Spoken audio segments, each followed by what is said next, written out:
સમાચારને વિગતવાર જોઈએ તો રાજ્યના ગૃહ રાજ્યમંત્રી હર્ષ સંઘવીના હસ્તક આવેલા ગુજરાત રાજ્ય પરિવહન નિગમમાં ₹100 કરોડના ટેન્ડરમાં ગેરરીતિ થવાના ગંભીર આક્ષેપો ઉઠતા રાજ્યની કાયદા વ્યવસ્થાને તટસ્થ રીતે ચલાવતી સરકાર સામે પ્રશ્નો ઊભા થયા છે।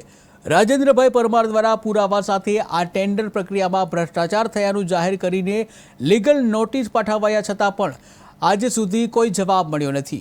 જ્યારે કેટીવી ન્યૂઝ ગુજરાતીની ટીમ દ્વારા જ્યારે અમદાવાદના રાણીપ સ્થિત જીએસઆરટીસી હેડક્વાર્ટર જઈ અધિકારીઓને જવાબદારીથી પૂછવાનો પ્રયત્ન કર્યો તો GM A D Joshi, chief engineer RM Solanki અને secretary Ravi Nirmal off camera બચાવ કરતા જોવા મળ્યા અને ઓન કેમેરા જવાબ આપવાનું ટાળતા રહ્યા। તેમ છતાં અહીં માત્ર ટેન્ડર પ્રક્રિયા જ નહીં, ભ્રષ્ટાચારની જાળ પાટણથી અમરેલી સુધી ફેલાઈ હોવાનો પણ સંકેત મળે છે।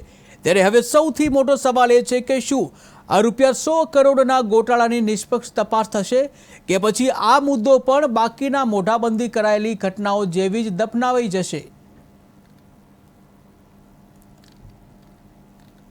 કરવા માંગુ છું કે જીએસઆરટીસીના જેટલા પણ અધિકારી છે, બરાબર છે, જે આ ટેન્ડરની અંદર ગેરરીતિ આચરેલી છે તો સરકારના દ્વારા આની તપાસ કરાવો, બરાબર છે। અને આની અંદર ચીફ એન્જિનિયર RM સોલંકી, હું અત્યારે નામ સાથે કહું છું કે RM સોલંકીના સાનિધ્યમાં આ બધું કામ થયેલું છે, બરાબર। આ ટોટલ ગેરરીતિ એમના અંડરમાં જ થયેલી છે તો આ એક તપાસ કરી અને આના જવાબ અપાવો અને જે થતું હોય, કેમ કે એમને મને ખ્યાલ છે ત્યાં સુધી એ એમના મળતિયાઓના જે કોન્ટ્રાક્ટર મળતિયાઓ છે એમને ફાયદો પહોંચાડવા માટે આખી ટેન્ડરની ગેરરીતિ રચેલી છે અને આનું ટોટલ મારા તરફથી હું કહું છું કે આમાં RM સોલંકીનો પૂરેપૂરો હાથ, જેટલા પણ ત્યાંના અધિકારી છે, રાણીપ જીએસઆરટીસી ખાતે બેસતા જેટલા પણ અધિકારી છે એમને તથા હું ગુજરાત સરકારને જે આ ખાતું ગૃહમંત્રીના અંડરમાં આવે છે તો હું એમને રજૂઆત કરું છું કે આ મુદ્દો છે એ તપાસનો છે અને જલ્દીથી જલ્દી તપાસ થાય, બરાબર છે। અને આ અધિકારીઓ જે ગેરરીતિ કરેલી છે એ તપાસ કરી અને જેમને જે આખરી સજા કરવાની હોય એ કરો અને મને મારા જે જવાબો છે એના મને જવાબ રાજેન્દ્ર અત્યારે જે ચાલી રહ્યો છે જીએસઆરટીસીના જે કૌભાંડો છે એની અંદર લગભગ મને યાદ છે ત્યાં સુધી હું માર્ચથી એના જોડે જવાબો માંગતો આવ્યો છું। મેં શરૂઆત કરી હતી કે ટેન્ડર પ્રક્રિયાની અંદર આમને જે ડિપોઝિટનો જે ગોટાળો કર્યો એ અલગ કોન્ટ્રાક્ટર જોડે અલગ ડિપોઝિટ લીધેલી છે, બરાબર છે। તો એના મેં જવાબ માંગ્યા કે તમે એક કોન્ટ્રાક્ટર જોડે 3% લો છો, બીજા કોન્ટ્રાક્ટર જોડે તમે 7.5%, ત્રીજા કોન્ટ્રાક્ટર જોડે તમે 10% લો છો, તો આવું કેમ છે? તો એમાં અમે લેખિતમાં માંગ્યું એમને ઇન્વર્ટ કોપી કરાવીને કે ભાઈ તમે મને આનો જવાબ આપો।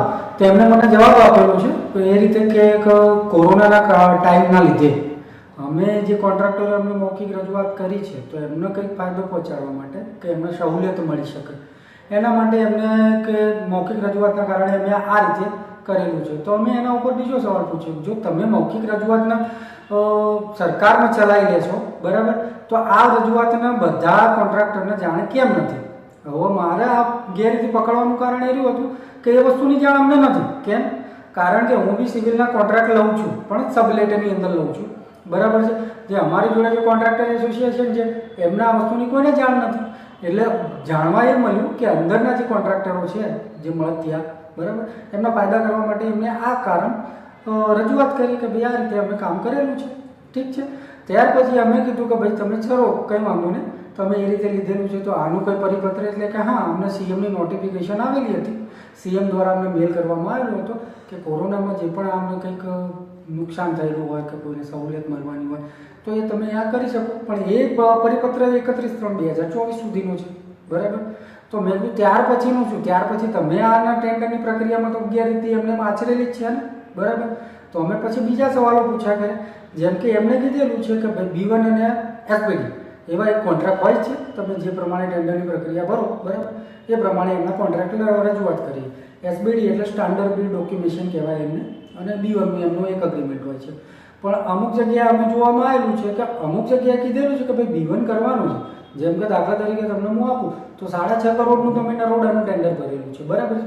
તો 6.5 કરોડની અંદર એમને B1 અગ્રીમેન્ટ કરવાની જગ્યાએ SBD કરી નાખ્યો, બરાબર છે।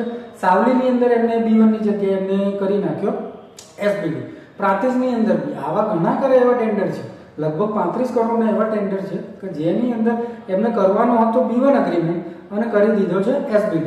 અને અત્યારે એમની જોડે કોઈ પુરાવા નથી, બરાબર છે. છેલ્લા માર્ચ, એપ્રિલ, મેની 18 તારીખ સુધી મેં લીગલ નોટિસ પણ આપેલી છે કે ભાઈ મારા જે સવાલો છે એના તમે મને જવાબ આપો, બરાબર છે. પણ એ જવાબ એ લીગલ નોટિસનો પણ લગભગ 1.5 મહિનો થવા આવ્યો, પણ આ જે જીએસઆરટીસીના જેટલા પણ અધિકારી છે એમના જોડે કોઈ જવાબ નથી અને મને કોઈ જવાબ આપી શકતા નથી. અને જ્યારે બી જાઉં છું ત્યારે મેં લગભગ 6 થી 7 ધક્કા ખાધા છે તો કે તમને કરી દેવામાં આવશે, જવાબ તમને કરી દેવામાં આવશે લીગલ વે ઉપર, પણ હજુ સુધી